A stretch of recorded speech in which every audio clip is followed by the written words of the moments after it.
Hola, gracias por estar con nosotros aquí en Canal 44 en su programa semanal En Serio, en donde domingo a domingo o sábado a sábado le llevamos a usted la información que necesita, los temas que marcaron la semana y cuáles son las tendencias para los próximos días desde el punto de vista informativo. Karina, ¿cómo estás? Bienvenida. Muy bien, Bernardo. Buenos días, buenas tardes o buenas noches a todos ustedes. Gracias por acompañarnos en otra emisión más de En Serio. Lo invitamos a que se quede una hora de mucha información, entrevistas y contenido bastante interesante para usted. Y lo invitamos a que se sume a las comunidades de Canal 44 Chihuahua en las distintas plataformas. Si usted todavía no se suma, como lo han hecho miles de chihuahuenses, se está perdiendo de un excelente canal de comunicación.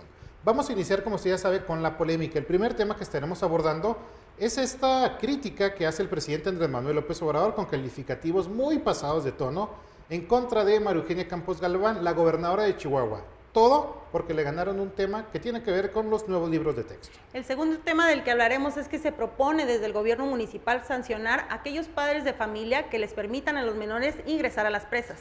Además, el tema del transporte público y el aumento de la tarifa sigue dando de qué hablar. Los camioneros en Ciudad Juárez amenazan con huelgas porque pues precisamente no se han renovado las unidades y ya está por vencer el plazo para que las cambien. Esta semana Morena pues realiza ya una elección de encuestadoras para la siguiente fase de las corcholatas, pero cada vez se ve más friccionados a cada uno de los candidatos. En el segmento de entrevista estará con nosotros el secretario de Comunicaciones y Obras Públicas, Mario Vázquez Robles, quien hablará de los proyectos del trabajo que ha estado realizando el gobierno del estado, pero también de las aspiraciones que tiene rumbo al Senado de la República. Y en la segunda entrevista tendremos la presencia del magistrado y analista Luis Villegas Montes, con quien hablaremos del rumbo que tiene, sobre todo Va por México. Lo invitamos a que nos acompañe durante los próximos 56 minutos en donde hablaremos en serio, como usted lo merece. Quédese con nosotros. Comenzamos.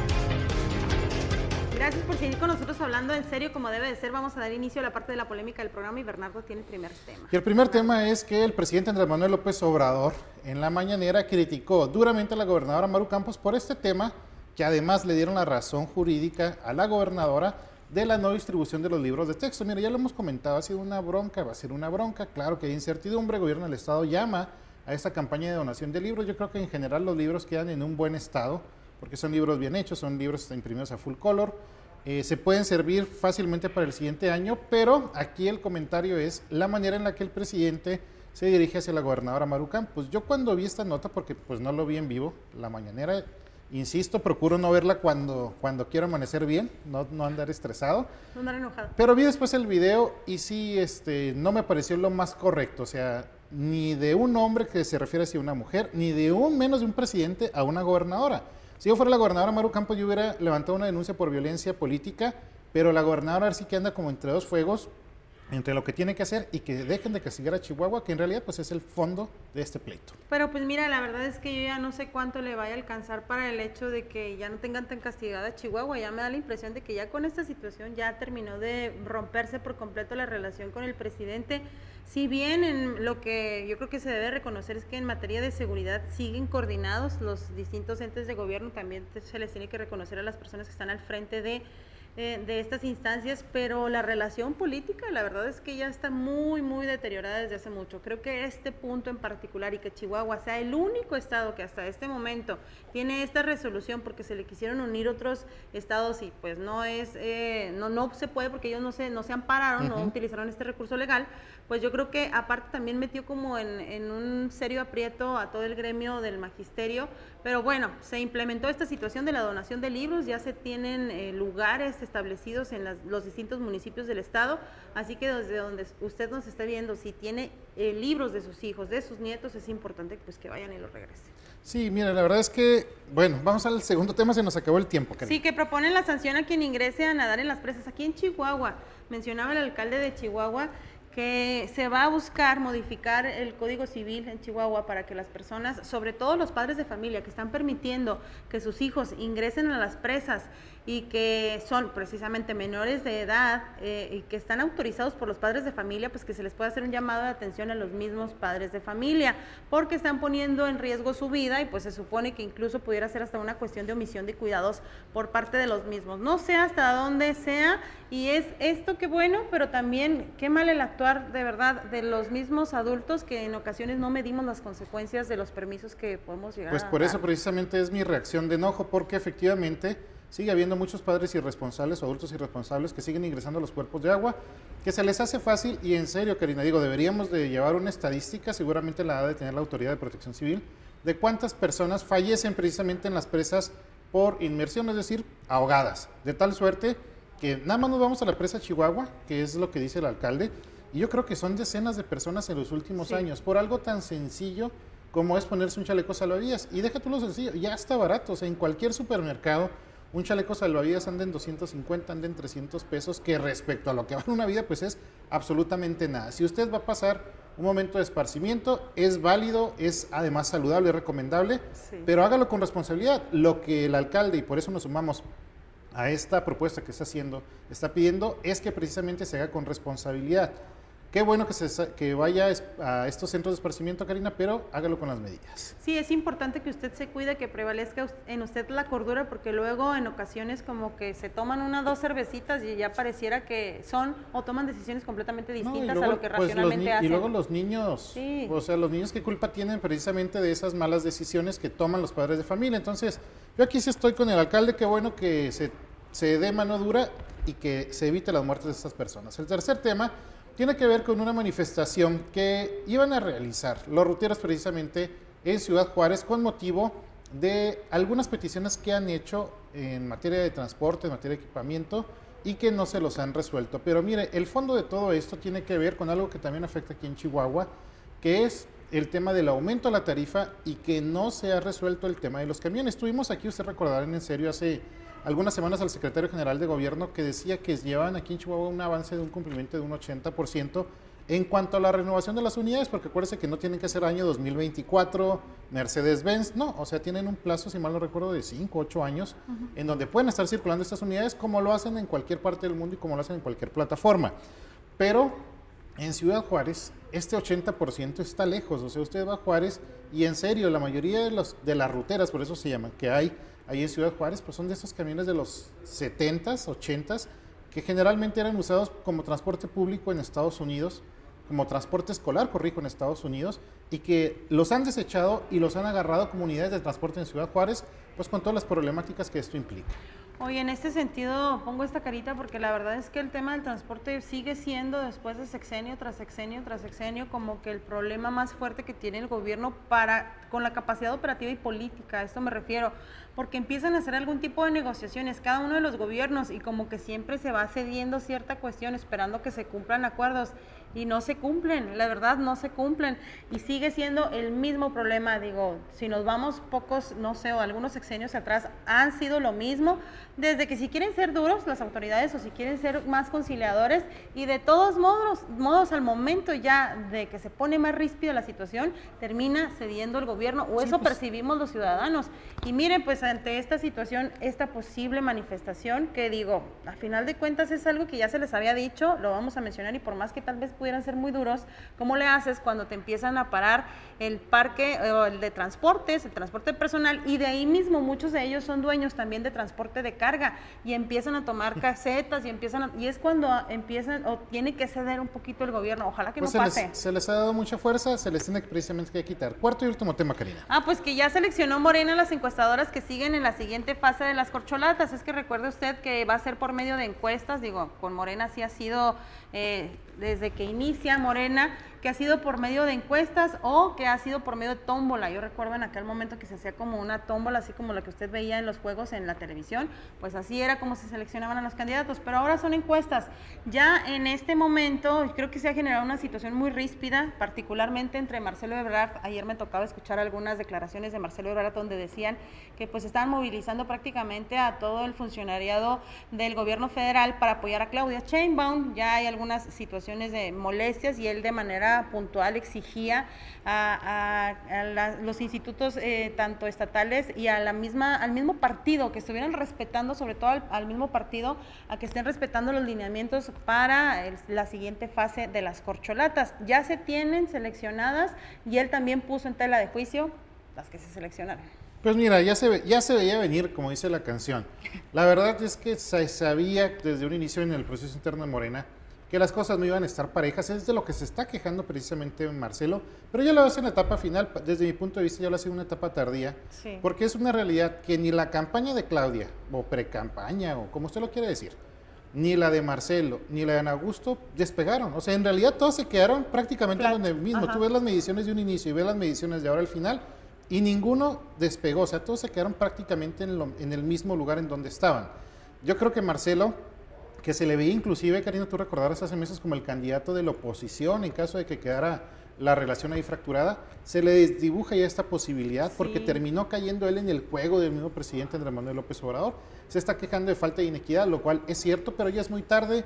Parece ser que va a ser Claudia, salvo que pase algo extraordinario, la candidata de Morena a la presidencia de la República, y Marcelo pues ya se quedó, ahora sí que como el perro de las dos tortas, Chiflando. sin ni una y sin otra. Así es, pues bueno, a final de cuentas seguiremos al pendiente de qué va pasando con este proceso ya rumbo a las elecciones. Vamos nosotros a hacer una pausa comercial y regresamos con las entrevistas.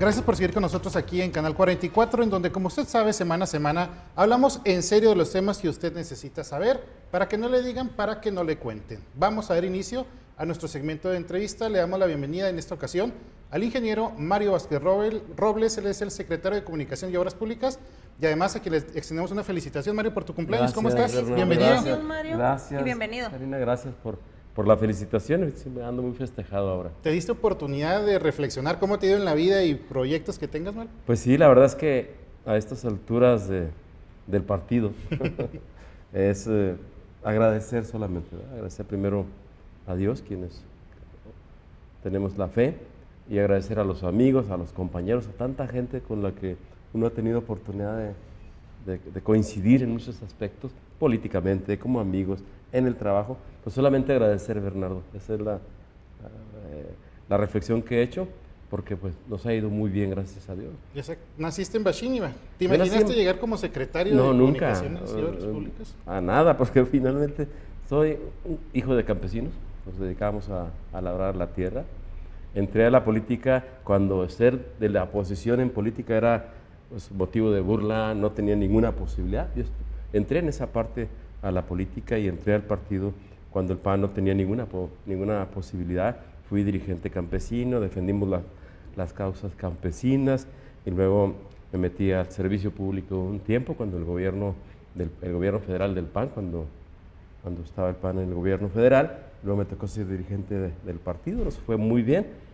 Estuve participando del gobierno de Maru Campos en el municipio, primero como director de servicios públicos, después como jefe de gabinete y ahora, bueno, diputado local. Como diputado local me tocó mucho incidir en los temas, por ejemplo, en contra de la violencia contra las mujeres, el tema de violencia vicaria, por ejemplo, cómo ajustamos las leyes, esos mecanismos para que no se incentive, al contrario, se castigue quien comete violencia en contra de las mujeres, o cómo defendemos a los adultos mayores también, fue parte de lo que hicimos en el Congreso, y luego nos llama la gobernadora a estar en la Secretaría de Comunicaciones y Obras Públicas, y pues muy contento porque la verdad es que el trabajo es intenso, pero te deja satisfacción porque estás haciendo cosas porque la gente lo que solicita y lo que ve como resultado, pues eso es satisfacción, es una satisfacción para uno. ¿Qué y está haciendo, estoy contento en eso. ¿Qué está haciendo la Secretaría de Obras Públicas? ¿Qué está haciendo el gobierno de Maru Campos? Porque hay personas que dicen,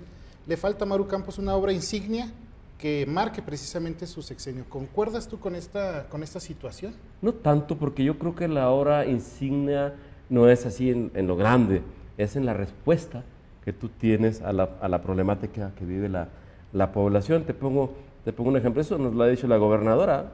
El trabajo tiene que visualizarse, pero no para que el gobernante se vanaglorie de ello, sino que el trabajo debe servir a la gente finalmente. Y hoy te puedo decir, después de una situación muy compleja financieramente hablando para el Estado, quebrado el Estado, sin el apoyo de la Federación, el gobierno de Maru está sacando adelante al Estado. En todos los aspectos. Te puedo decir, hay presencia en los 67 municipios del Estado en obra pública.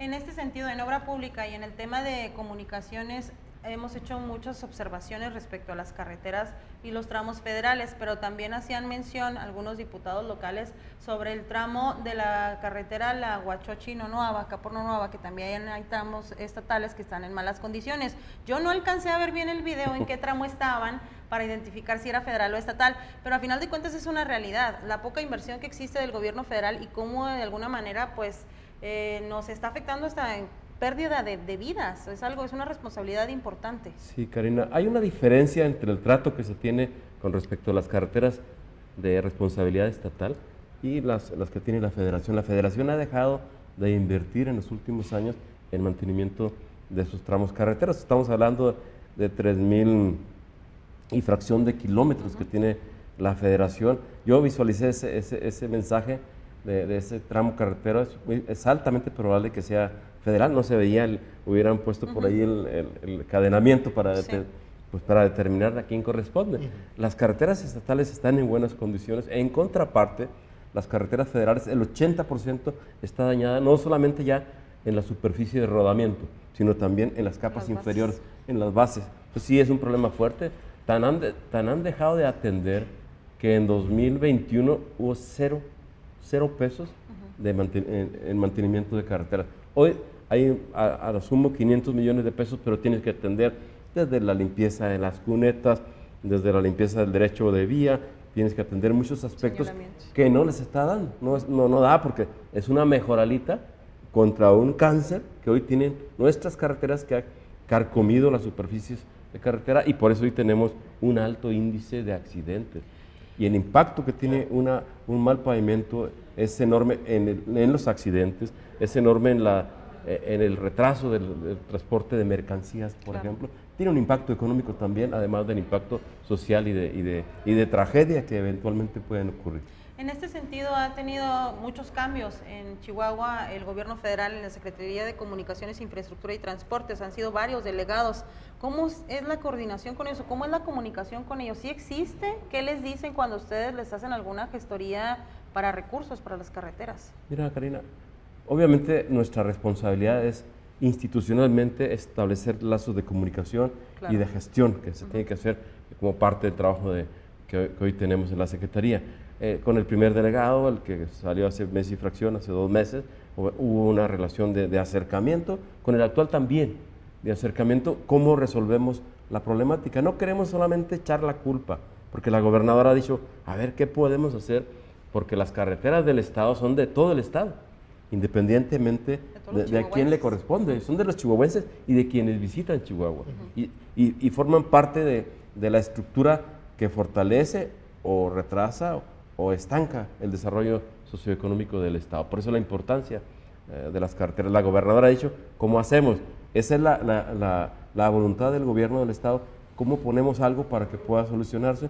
No hemos encontrado hasta el momento respuesta, hemos hecho un comedido pronunciamiento y hemos intercambiado oficios en cuanto a la gestión que se está realizando por parte nuestra, para que, fíjate aquí, esto es importante, no estamos pidiendo dinero a la Federación, le estamos pidiendo que a través de su estructura que ha utilizado toda la vida, todo el tiempo, puedan ejercer recursos, ellos, no nosotros, ellos, para dar mantenimiento a las carreteras federales. Estamos en esa tónica, en esa dinámica, insistiendo en que no es el gobierno el gobierno de Maru no es el que se ve afectado cuando el deterioro de las carreteras ocurre. Pero ingeniero, en este sentido, ¿qué podemos esperar entonces del gobierno federal? Digo, sabemos que el presidente López Obrador está enojado con Chihuahua, está enojado con la gobernadora. Esta misma semana en la mañanera externó unos calificativos que desde mi punto de vista hasta meritaran una denuncia, ¿no?, por violencia política.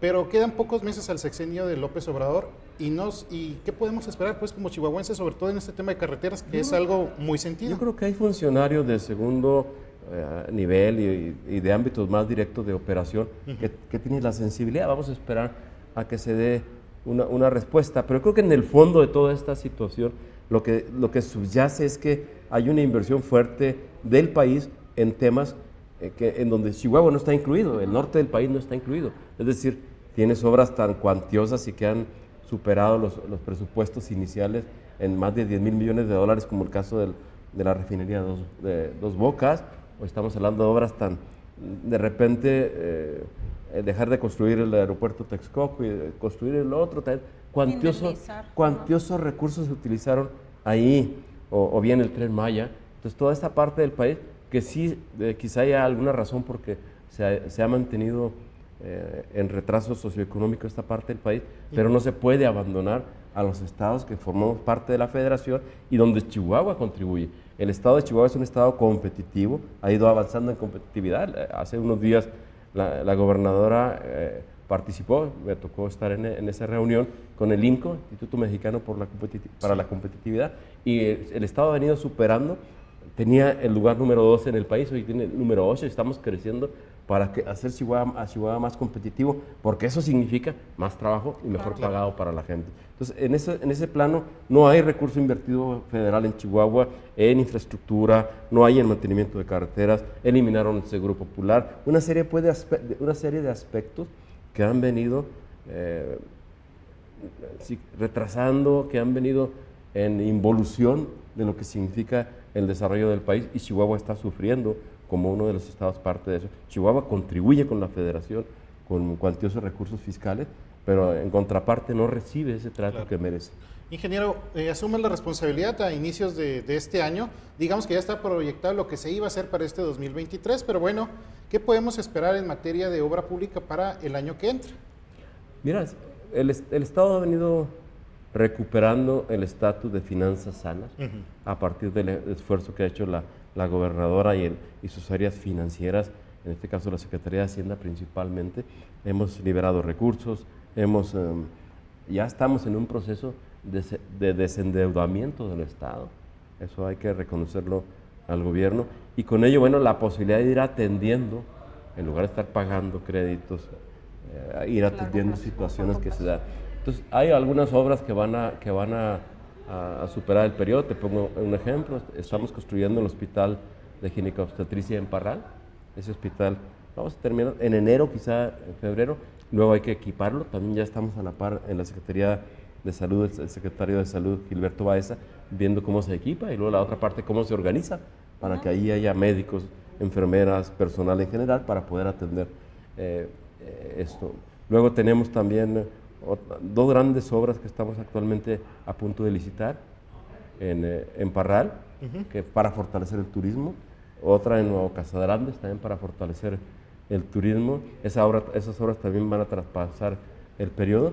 Estamos en este momento visualizando junto con los municipios, porque el gobierno del estado no se asume como un ente por encima de los municipios, se asume como colaborador, como un auxiliar, un respaldo para lo que los municipios necesitan. Entonces estamos visualizando en este momento, en un periodo, de decir, a ver, ¿qué hace falta en cada uno de los municipios del estado? ¿Cómo contribuimos con el municipio para desarrollar?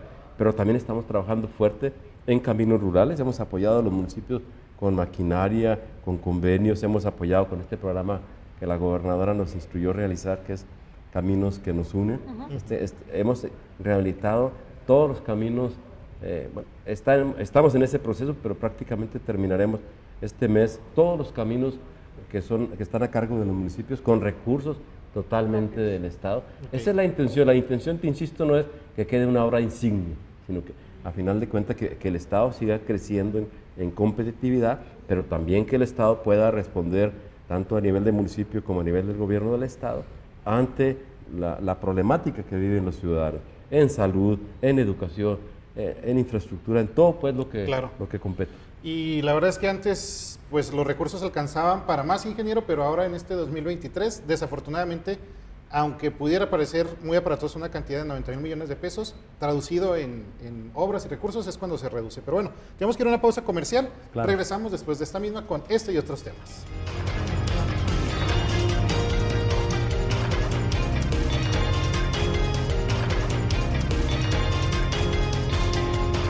Gracias por seguir con nosotros aquí en Canal 44 y por sumarse a la comunidad de Canal 44 Chihuahua en nuestras diferentes plataformas.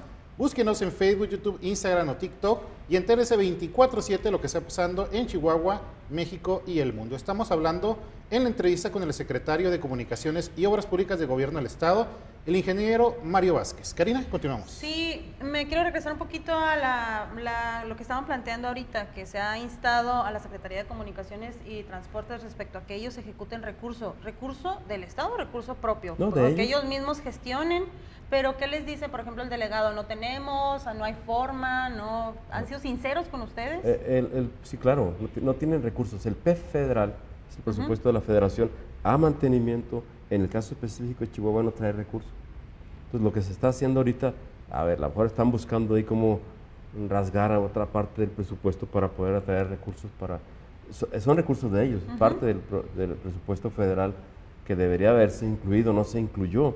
Y aquí es donde uno dice o cuestiona qué pasa, dónde están los diputados federales, sobre todo los del grupo gobernante, porque son los que tienen la capacidad de gestión para que haya recursos, o cómo se aprueban presupuestos federales, cómo los diputados federales de Chihuahua votaron a favor de un presupuesto, insisto, lo del gobierno, a favor de un presupuesto que no estaba incluido Chihuahua en su mantenimiento. ¿Cómo permitimos eso? Me refiero asumiendo una posición, digamos, como chihuahuenses, que somos todos. En este sentido, digo, un área como es una Secretaría de Comunicaciones y Obras Públicas o cualquier otra dependencia tiene que tener también como comunicación política con entes que se dedican en este ramo de la construcción. En su momento hemos tenido la oportunidad de platicar con Julio Mercado. ¿Qué sentir tienen los constructores en este momento en Chihuahua? Porque, por ejemplo, el sexenio pasado, por lo regular, se trata de darle trabajo como que a la misma gente que construye aquí para que ellos mismos se desarrollen. Pero ¿cómo se sienten en este momento respecto al trabajo que se está haciendo? Fíjate que el sector de la empresa constructiva en Chihuahua es un sector muy competitivo. Están participando de las licitaciones públicas. Son licitaciones públicas nacionales, transparentes, con la participación de entes públicos como la Secretaría de la Función Pública, para asegurar que sea la asignación de la obra, la que corresponde a licitación pública, pues sea en los términos de ley, transparente. Y están participando y nos ha ido muy bien, porque insisto, es profesional la gente de la Cámara, son constructores que tienen muchos años de experiencia, hay una gran comunicación con ellos porque entendemos que a ellos como a nosotros el interés que prevalece con ellos y con nosotros finalmente el Estado de Chihuahua. Y sí, hay una excelente relación, yo creo que están contentos y sí, obviamente observan la diferencia entre gobierno federal y gobierno estatal. Y bueno, como a todos los chihuahuenses nos importa que a Chihuahua le vaya bien. Claro, ingeniero, decías ahorita, ¿en dónde están los diputados federales en lo que tiene que ver con el presupuesto? Y esto me lleva a la pregunta. Este programa, bueno, se transmite los domingos, tenemos la ventaja que podemos hablar de lo que queramos, precisamente por estar en días inhábiles.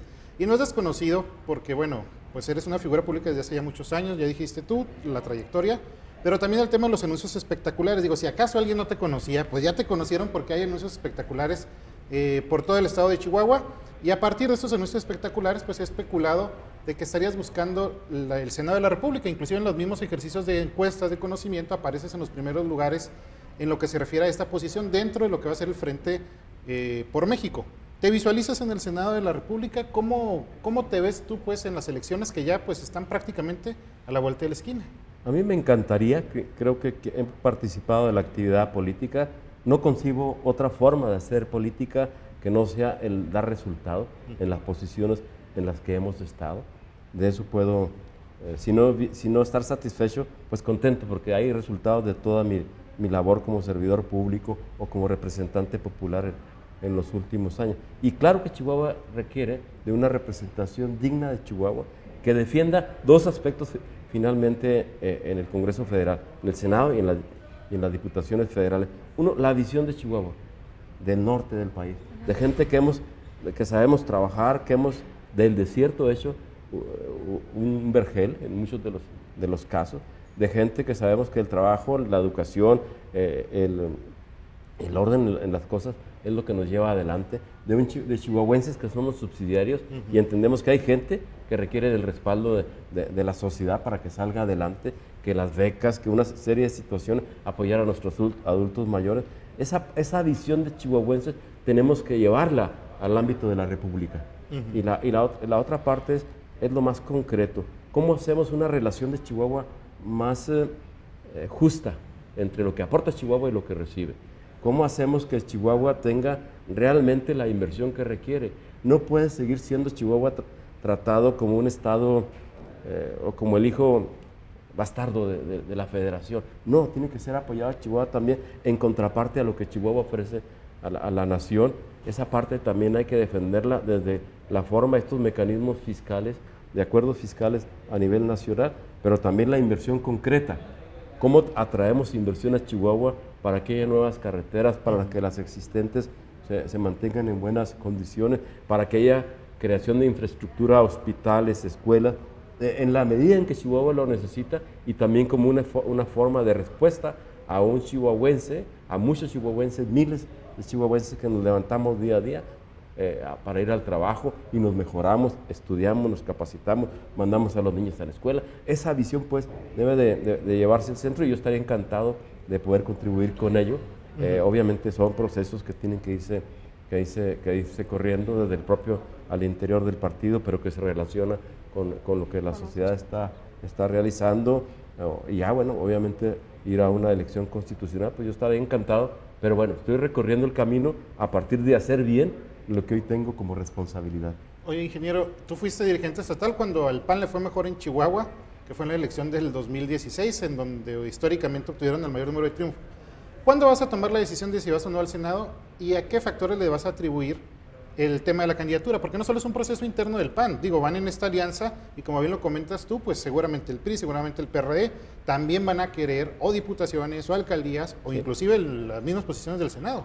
Exacto. El proceso empieza por la parte interna del PAN y luego hay que dialogar con el PRD, que también es parte de la alianza, o con el PRI, pero eventualmente pues con la sociedad en su conjunto, porque finalmente quien quiera representar lealmente a Chihuahua tiene que hacerlo con el respaldo mayoritario de los chihuahuenses. En cuanto a tiempos, nos establece la ley, el proceso federal empieza a partir del 1 de diciembre en cuanto a la elección federal y en cuanto a la elección de diputados federales y senadores. Para entonces ya tendremos que tener una definición que parte de las definiciones de las instituciones que participan del propio sistema electoral y bueno, pues de una decisión personal en donde, pues si yo estoy en las condiciones, si tengo el reconocimiento ciudadano, si aparte los partidos políticos coaligados o en alianza así lo quieren, pues yo estoy listo. Ingeniero, en este sentido también se han visto a otros panistas en estos espectaculares y en las mismas encuestas. ¿Qué opinión tiene de sus compañeros de partido, Luis Aguilar, Daniela Álvarez, y hay otros también que están mencionados en estas encuestas, pero que usted está encabezando? Pues ellos tienen sus méritos, obviamente, son personas que han tenido responsabilidades y las han cumplido bien. Bienvenidos a una competencia, digamos, sana, fraterna, que se pueda dar. Yo estoy listo también para eso. Y en ese sentido, al momento de que se pongan o se traten de poner de acuerdo con los otros partidos, ¿sí habrá la voluntad suficiente en Chihuahua para que no haya tantos descalabrados de los distintos partidos al tratar de embonar? Porque digo, si dentro del mismo partido con ideología parecida o la similar, pues se batalla ahora con grupos de otros partidos. Fíjate que más allá de diferencias, porque hay diferencias entre los partidos políticos, PRD, PRI, PAN, son partidos distintos, pero en este momento, frente a una situación del país, lo que corresponde, responsablemente hablando, es estar juntos. Yo estoy viendo en Chihuahua una gran coalición, no solo cupular o de intereses políticos, sino el interés que debe subyacer y el que está prevaleciendo es el interés de llevar a Chihuahua a una condición de Estado que, como la queremos, un Estado próspero, que apoye a su gente, que sea subsidiario. Esa parte se está trabajando y la verdad que la relación entre partidos políticos, entre fuerzas políticas es muy buena, incluso con MC, por ejemplo, en el Estado. El gobierno de Maru, el gobierno del Estado, está apoyando municipios, así sea Juárez, un municipio en donde gobierna Morena, estamos respaldando, apoyando para que las calles de Juárez estén en mejores condiciones, porque la serie de base, la situación de las calles en Juárez es deprimente. Estamos invirtiendo 170 millones ahí, pero igual vamos a Parral, ¿no? Con la Puerta del Tiempo, el mantenimiento del Luis Donaldo Colosio en Parral, que es un gobierno de MC, o en Cuauhtémoc, que es un gobierno del PAN, o en Valleza, que es un gobierno del PRI. En todos estamos sin pensar en términos político-partidistas, sino pensando en la responsabilidad que como gobierno del Estado tenemos frente a los ciudadanos y también entendiendo y aceptando que los ciudadanos decidieron en cada municipio por fuerzas distintas, pero que el Estado, como gobierno, debe de corresponderles a todos. Ingeniero, y ya nos quedan escasos segundos, esta pregunta lo hago y hay gente que se enoja, pero en materia de carretera, en materia de inversión, pues fue prácticamente un abandono del gobierno de Andrés Manuel López Obrador. ¿Nos puede ir peor con el próximo presidente, la próxima presidenta, así sea de Morena, así sea del Frente, o crees que vaya a haber una mejora en el próximo gobierno? A ver, siempre nos puede ir peor. Siempre nos puede ir peor. Yo creo que hay que tener esa claridad. Entonces, las decisiones políticas que se van a tomar el 24 deben de ser muy racionales. Sí. Muy racionales, no solamente la parte emotiva, sino qué conviene al país. Yo sé que las elecciones se deciden mucho por la emotividad, ¿no? Claro. Quién de repente nos cae mucho mejor, pero no es solamente eso. Sí tiene que haber empatía del gobernante, pero también capacidad y vocación, y tiene que ver también esa parte de entender que se gobierna para todos, y eso no está ocurriendo actualmente. Entonces sí puede estar peor, pero yo tengo mucha esperanza de que el país va a avanzar a partir de la participación de todos los ciudadanos, entendiendo la situación en la que estamos. Ingeniero, muchas gracias por haber venido a hablar en serio. Gracias. Y es así como nosotros vamos a una pausa comercial y regresamos.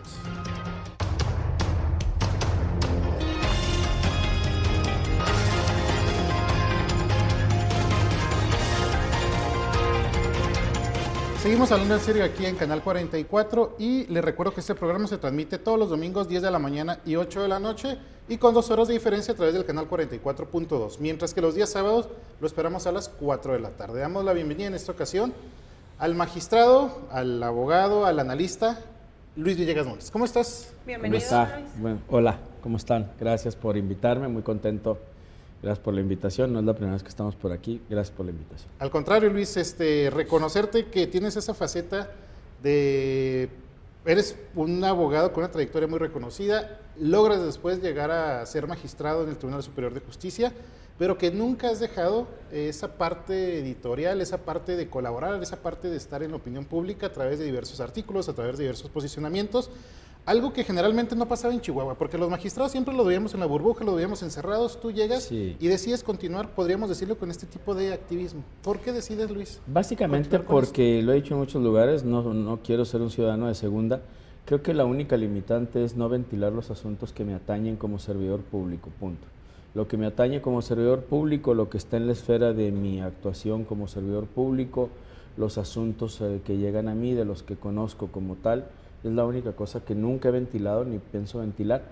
Por lo demás, creo que soy un ciudadano común y corriente, puedo opinar, puedo decidir, y en el caso concreto, y vamos a hablar de Xóchitl, espero, decido participar porque creo que es un momento crucial para el país. Estoy convencido de que es necesario que los ciudadanos nos involucremos en los temas políticos, más que nunca ahora en esta situación en la que estamos. Más adelante podré abordar un poquito, pero es básicamente eso, no te puedes mantener refractario con la excusa de que eres esto o aquello. Okay. Además de servidor público, también he sido padre de familia y también he sido académico y doy clases en la UACH y estudio, voy a empezar la maestría en Derecho Laboral, o sea, soy muchas cosas, y entre las cosas que soy ciudadano. Claro, bueno, entonces en este sentido...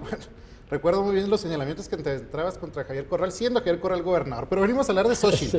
¿Por qué decides sumarte al proyecto de Xóchitl? ¿Cómo viste esta revelación de las firmas, en donde inclusive se le acerca a Beatriz Paredes y pareciera que el PRI pues revivió a doña Beatriz Paredes, como que tratándole de competir a Xóchitl Gálvez? ¿Cómo lo viste estos resultados? Dices muchas cosas y muchas verdades en muy pocas palabras. Están reviviendo a Beatriz. Beatriz es una mujer que la conocí cuando fui diputado, la conocí cuando fui coordinador de secretario técnico de la Comisión de Gobernación, cuando ella fue diputada, cuando Javier fue presidente de esa comisión, precisamente hace 3 legislaturas. A ver, conozco muy bien a Beatriz, es brillante y lo que quieras, pero es un cadáver político. Es una señora que tiene 50 años en la política, que tiene 50 años trabajando con lo peor del PRI. Si me dices que tiene 50 años de experiencia, te puedo decir que por lo menos 30 años, del 70 al 2000, fue la peor historia del PRI, el PRI más reactivo, el PRI más violento, el PRI más corrupto, el PRI más ensoberbecido. Esa es la parte, es el bagaje de Beatriz. Tendría que ser precisamente eso, una reliquia de la política, y sin embargo el PRI la revive. ¿Por qué?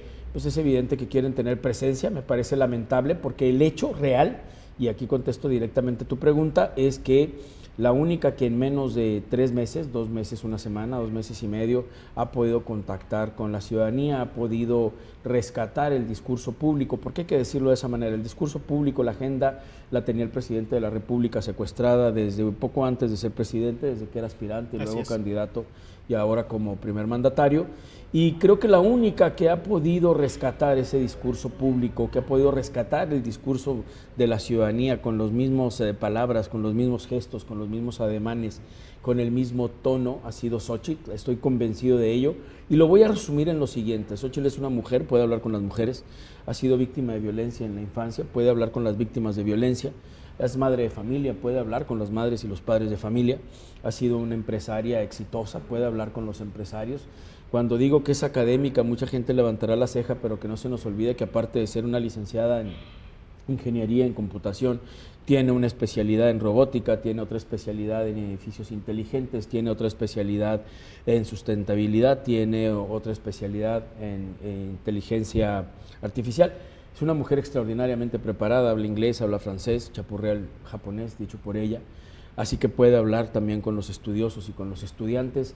Además de empresaria, lo digo, es indígena y puede hablar con los indígenas. Es una mujer que viene de abajo, así que puede hablar con los de abajo, puede hablar con la gente aspiracionista, diría el presidente en malos términos, porque es evidente que Xóchitl es una aspiracionista, como muchos de nosotros que hemos ido avanzando en la vida a partir de una situación difícil hasta podernos construir a nosotros. Creo que es una mujer, no hay ningún político, y no conocido antes, y lo digo en serio, no hay ningún político como Xóchitl. Es una mujer que en lo que acabo de decir se resume su biografía, es una mujer que puede hablar con cualquier persona porque ha estado en todas esas situaciones y eso es evidente. En este sentido, alcanzará precisamente la figura, lo hablábamos incluso el gremio periodístico previo a que se presentaran las corcholatas o a que se diera, yo creo que el momento crucial que fue cuando se para con una resolución para poder confrontar al presidente en Palacio Nacional en una rueda de prensa y mencionábamos que se veía flaca la caballada para la oposición. ¿Le alcanzará a Xóchitl con esta figura para...? Se me hace súper interesante esa pregunta por una sencilla razón. Hay que recordar el caso de Alejandra del Moral. No era la mejor candidata. La abandonó el gobierno, la abandonó el PRI, Movimiento Ciudadano, otra vez le hizo el caldo gordo al presidente. Era una mujer desconocida, no muy talentosa, que estaba más de 25 puntos debajo en las encuestas y se quedó a 8 puntos. Ese es un hecho. Es decir, la gente también está harta de Morena. Si decimos que está harta del PRI, del PAN y del PRD, lo admito, pero ya está harto de Morena y de Morena nos cansamos muy pronto. Y ahí está el Estado de México, que fue una situación muy difícil y que logró remontar una candidata que no era ni la mejor, ni la más brillante, ni la mejor preparada, ni la que mejor conectaba, y se quedó a 8 puntos. Y eso es un hecho. Yo estoy convencido de que tenemos 9 meses por delante y creo que la única que puede hacerlo es Xóchitl. Insisto, en el escenario al que llegue, ella lo ha dicho, soy la novia de Andrés Manuel, soy todo lo que Andrés Manuel hubiera querido ser y estoy convencido de ello. Es una mujer que viene de abajo, de los más abajo, es una mujer que por su biografía tendría que estar llena de hijos en un lugar perdido en Hidalgo y que sin embargo ha remontado todas las dificultades. Y que no se nos olvide que no es una política y no es una política convencional. Desde el 95 hay un video que circula donde tiene en sus rodillas a un niño al que le está dando de comer en la boca. Así que ella ya era filántropa, era una mujer interesada en los temas sociales desde que era empresaria exitosa. Y hay que recordar que el año que le manda a llamar Fox en el 2000, ella venía de ser reconocida en Davos, Suiza, como una de las mujeres empresarias más exitosas de nuestra época. Entonces, Xóchitl es todo eso, aunque les duela, y creo que es la única, y el PRI debería entenderlo, sobre todo el PRI, porque somos aliados. Yo estoy convencido de que tenemos que trabajar con el PRI, estoy convencido de que necesitamos todas las fuerzas de la oposición. Lamento el papel ridículo y espantoso que está haciendo Dante, pero en fin, ni modo.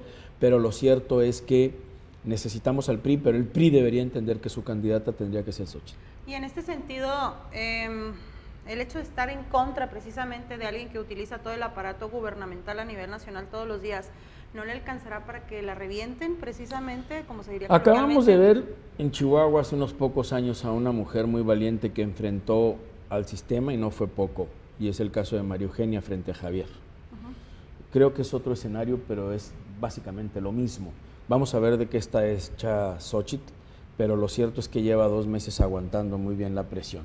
No ha perdido la sonrisa del rostro, se le ve igual, se le ve fresca, se le ve contenta, se le ve tranquila y eso creo que es lo más importante. Entonces ya tenemos ese ejemplo cercano, creo que se puede enfrentar al sistema. María Eugenia es un buen ejemplo de eso, de cómo puedes mantener, yo le decía un circo de 3 pistas porque era aspirante, para la candidatura y era alcaldesa y aparte era víctima de un ataque y de un acoso del gobierno. Creo que Xóchitl lo tiene igual, senadora de la República, con las responsabilidades inherentes a esa, es ahorita aspirante a liderar el movimiento Va por México, de tal suerte que sí creo que le va a alcanzar, creo que, a ver, ella lo ha dicho, pero además se ve, si no estuviera, imagínate tú nada más una niña que de vender gelatinas y tamales y estar en una de las zonas más marginadas de Hidalgo, está ahorita contendiendo por la República, por la presidencia de la República, creo que eso te lo dice todo. Entonces yo creo que está hecha a todo eso y además desconozco tu situación familiar, sentimental, pero todos sabemos también que ser padre de familia tiene sus problemas, todos sabemos que ser empresario tiene sus problemas. Bueno, pues es una mujer que ha sido empresaria y madre de familia y política y filántropo, entonces yo creo que tiene muchas tablas y mucha pista y creo que tiene toda la capacidad del mundo para afrontar lo que está viviendo. Luis, ¿has tenido oportunidad de platicar con ella en lo personal? Recientemente ves que estuve aquí en el estado de Chihuahua. ¿Qué fue lo que te pidió y cómo Andaba ve ella yo el de estado? pata de perro, me fui de vacaciones, no la vi, estoy presto, si no me equivoco, yo creo que nos vamos a ver el jueves en Jalisco. Okay. La verdad es que lo mío fue algo espontáneo completamente, yo lo he dicho en muchos lugares, yo la conocía de vista, sabía quién era porque yo era diputado cuando ella se suma al gobierno de Fox. Siempre la he respetado, pero nunca me sentí particularmente proclive a apoyarla porque era un personaje del centro del país, de Hidalgo, de México, no tenía nada que ver con mi biografía, ¿no? En el momento en que ella dice que va a ser aspirante, en ese momento capta mi atención y al día siguiente estoy generando un chat, que eso ya se volvió historia, ¿no? Sí. Y al rato ya es un chat y luego otro y tenemos 4 grupos, ya hemos estado en todos lados, ya organizamos un crucero, que no se me vaya a olvidar, mañana sábado vamos a estar ahí en la Pacheco y 20, vamos a estar ahí en la Diana, en la Mirador y Ortiz Mena, repartiendo calcomanías a quien quiera, dando información a través de esas infografías. Las infografías son esos que nos daban en la primaria, ¿no? Que las recortábamos y las pegábamos y que atrás venían la leyenda de lo que era. Bueno, pues estamos repartiendo infografías con un breve resumen biográfico de Xóchitl. Vamos a tener ahí una carpa, mesas, sillas para quien quiera registrarse. Hay personas de mi edad y de la tercera edad, que ahora me falta mucho, que necesitan este apoyo porque no son muy tecnológicos, no le saben a los inventos del hombre blanco, entonces ahí vamos a tener apoyando a la gente que quiera. Creo que lo más importante en este momento es que se registren, que le digan a su papá, a su mamá, a su hijo, a su hija, su vecino, su prima, su hermana, su amiga, etcétera, que le digan a su pareja que se registren para poder votar el próximo 3 de septiembre por Xóchitl Gálvez, porque hay que dejar claro eso, te tienes que registrar para formar parte de este padrón y luego poder votar físicamente como en una elección común y corriente el próximo 3 de septiembre. Pues va a estar interesante esta elección porque, como bien lo comentas tú, el PRI está mandando señales de que quieren a Beatriz. El puro hecho de las firmas fue algo muy significativo porque sin juntar las grandes aglomeraciones de personas, pues dio esta sorpresa a Beatriz Paredes. Luis, ¿qué podemos esperar entonces a partir del 3? ¿Van a salir unidos o no? Yo creo que depende del PRI. Yo sé, a ver, hay que decirlo, lo digo muy claro, Xóchitl no es panista. Hay que recordar cómo le dice Zambrano, el presidente del PRD, que le dice jefe Zambrano, porque él fue su jefe de campaña en Hidalgo, fue candidata de Movimiento Ciudadano del PRD y del PAN, nunca se ha afiliado al PAN, así que es una candidata independiente, lo digo convencido, que la ha cobijado el PAN ciertamente, pero bueno, esa es otra cosa. Entonces es una candidatura ciudadana, los ciudadanos tenemos que apoyar, creo que es una oportunidad y lo dices bien. Sí, está el fenómeno de Beatriz, pero es un fenómeno orquestado, es evidente y además lo voy a decir con todas sus letras, no tengo nada contra las personas de la tercera edad, digo que me acerco vertiginosamente a esa edad, pero es una señora que tiene 70 años, veo difícil que empiece una campaña desde cero, lo digo en serio, pero además su discurso, porque Beatriz es brillante, es muy talentosa, pero su discurso es el discurso de siempre. Es una política común y corriente, con un discurso plano, con un discurso chato, que se oye bonito, que se oye bien, pero que no puede conectar porque es el discurso de los políticos de toda la vida, porque Beatriz ha sido política toda la vida y porque tiene 50 años haciendo exactamente lo mismo. Y por eso no teníamos a nadie en el frente que pudiera hacer frente, valga la redundancia, a Morena. Viene Xóchitl con un discurso renovado, fresco y distinto, completamente diferente. Luis. Entonces, Creo que esa es la razón, creo que lo que sigue, el PRI tiene que entender, el PRD tiene que entender, creo que Xóchitl es la respuesta. Muchas gracias por haber venido a hablar en serio. Al contrario. Y es así como Muchísimas nosotros gracias. llegamos al final de este programa, ya saben, lo esperamos todos los domingos 10 de la mañana y 8 de la noche por el 44.1. Y por el 44.2 con un desfase de 2 horas, ya sea que nos vea domingo o sábado, que tenga usted un excelente día.